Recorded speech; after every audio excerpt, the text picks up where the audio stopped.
Hindi pa pwede yung ambot pag na. Natatanggal kaya ngayon. Dito nga ako kayo, dito ko kayo may isuyo. Kasi yung nagtatanggal niyan, pwede kayo. Kasi nilang gisna, ang kinagisna nilang dati, pwede tayo magparada kung saan saan. Thank you po. Sir, mabuhay ka. Mabuhay ka rin, God bless. Iyo. Salamat.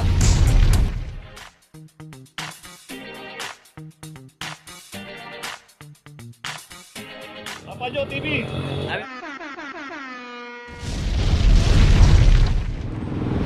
Location natin, Vicente Cruz, corner Dapitan, isang Avanza 23-27.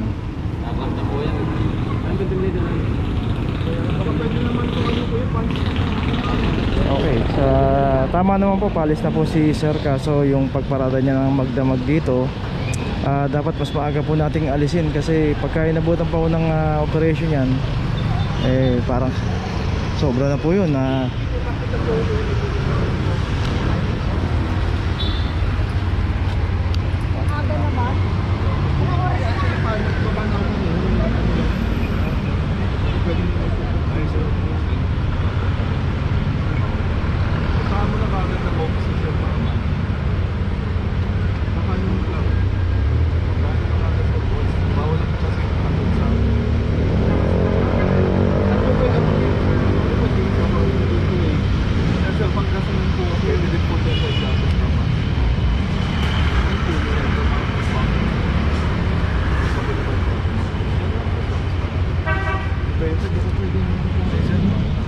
Sir, isa pa. Anong oras talaga kayo magkakaroon dito? 7. Exacto 7. Before 7 wala pa. Wala pa 7 Sigurado po ha. Oo, ma'am. Pero po talaga ang dapat. Oo. Puntaan mo ng kada sir para matapos. Salamat po, sir. Sige po. so yun pala, kailangan pa malaman yung oras. Pero gaano po katagal bago Dapat pagka nakita natin mayroong signage, mabuhay lane, magdamag na tayo nakaparada, alisin na ho natin ng maaga, yun lang po yun. Buti nga walang operation sa gabi, walang operation sa madaling araw.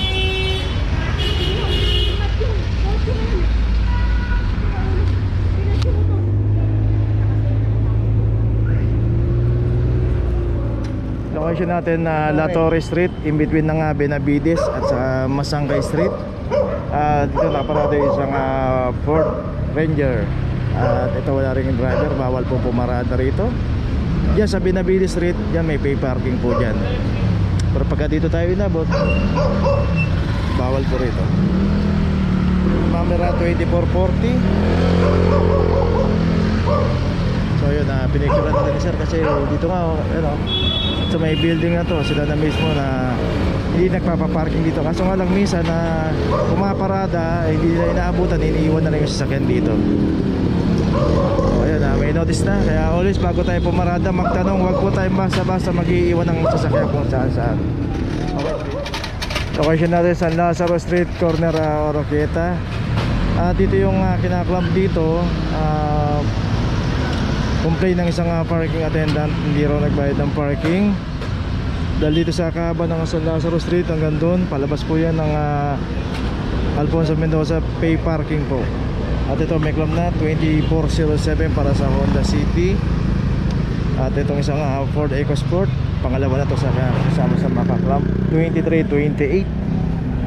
So yun nga, bago tayo pumarada, lalo na pagka mga pay parking, hanapin po natin yung parking attendant, magpa-assist tayo.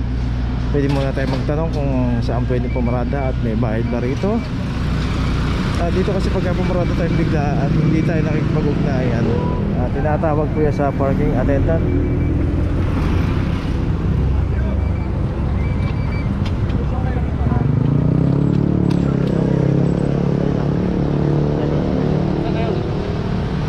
Tawagin mo si Ogs. Partner! Si Ogs! Tawagin mo! Dito, di ba? Si Ogs! So dito tinatawag mo na yung parking attendant para ma-verify kung sino pa yung ipapaklamp dito, kasi mahirap na baka mamaya mag-clamp dito at mali naman yung may-clamp. Dapat kasi yung parking attendant nandito eh. Oo. Ito raw, yung mismo yung guardian na dito sa isang drugstore dito. Itong Innova ito may clamp na rin.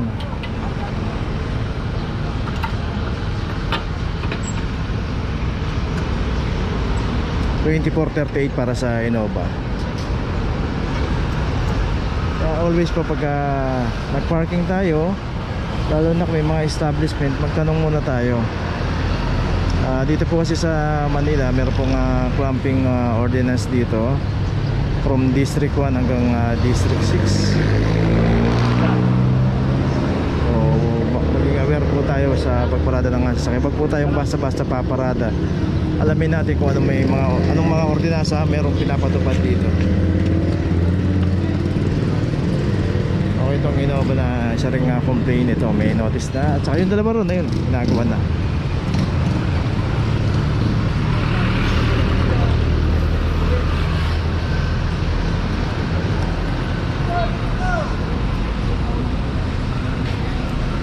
Okay, itong Honda City na lang ginagawan dito. Check natin itong isang EcoSport kung may notice na. Ayun, meron na.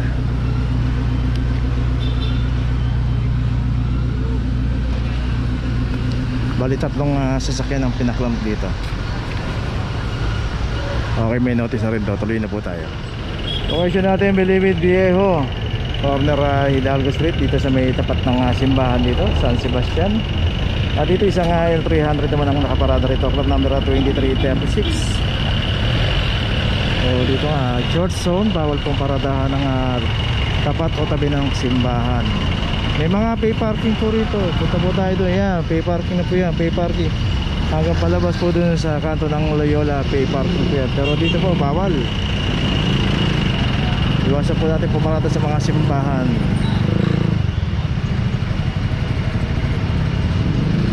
So dito may makikita tayo, may mga naka-obstruct din ng mga tricycle at motor. Pero yun po yung jurisdiction na ng TMU o towing. Sila na po ang bahala dyan. I-coordinate lang po natin yan. At itong L300 meron ng notice. Tuloy na po tayo.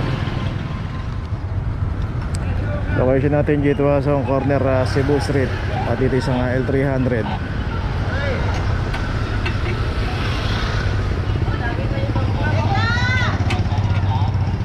Club number 2329. Yung signage, ang laki oh. No parking, clamping zone. Mabuhay lane. Pa isang signage. Tad-tad na mga signages dito para di natin mabasa. Tawag doon, sigaw doon.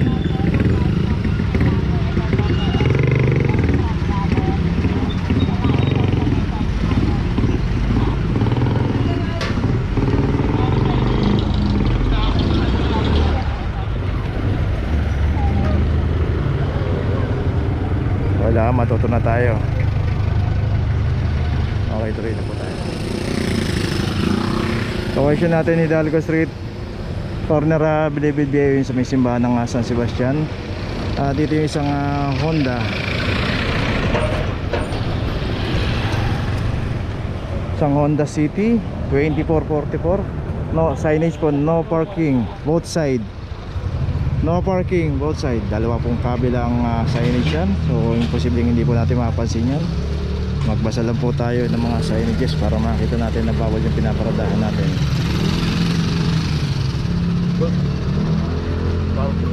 Hindi ko kayo pwede. Mahal na po sa Hindi ko kapiran yung kumain, sir. Kailangan po bago kayo bababa, ayos nyo ng parking nyo. Kasama parking nyo. Paano ka, Elbot? Punta kayo sa Siyo, ha? Pupunta po sa Sigaw. Hindi kayo makapunta. Hindi ba pwede ba nga, Elbot? Tawag na lang mo kayo rito sa number. Dito na lang kayo makasuyo, ha? Tapos, sabihin nyo yung reason kung bakit hindi kayo makapunta. Banda, wala po ako banda. Alam ko din ba? Tawag ko kayo dito sa number na yan. Paano kaya, hindi ba pwede nga, Elbot? Pag na? Natatanggal kaya ngayon. Dito nga ako kayo, dito ko kayo may isuyo. Kasi yung nagtatanggal niyan, pwede kayong puntahan. Depende sa pakiusap niyo rito sa number, ha? Kung hindi kayo makakarating. Yun lang o, para hindi nyo kayo yung talaga kayo makapunta. Ito lang ang magpapapunta rito. Ano lang, butong.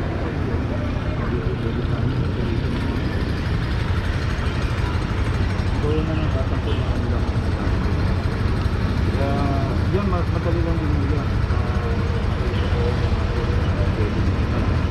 Kahit ngayon po pwede manguha.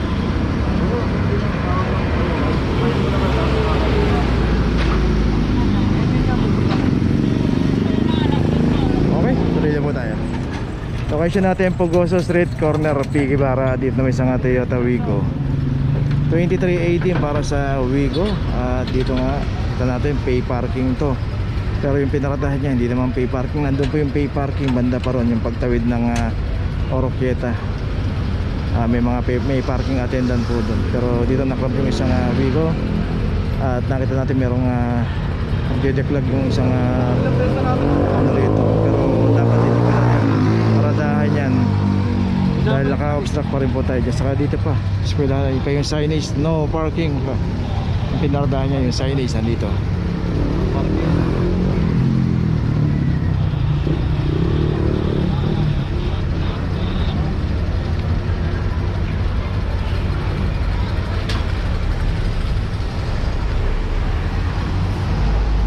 Okay, ito may notice na, tuloy na po tayo.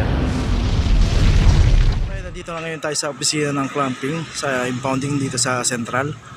Dito na po nagtatapos ang ating vlog. Maraming salamat po sa mga subscriber, sa mga viewers, sa mga napadaan po sa ating channel. Maraming salamat po sa mga suporta nyo. Sa mga hindi pa po nakakapag-subscribe, subscribe na po tayo mga kabayan. Maraming salamat po. Mabuhay!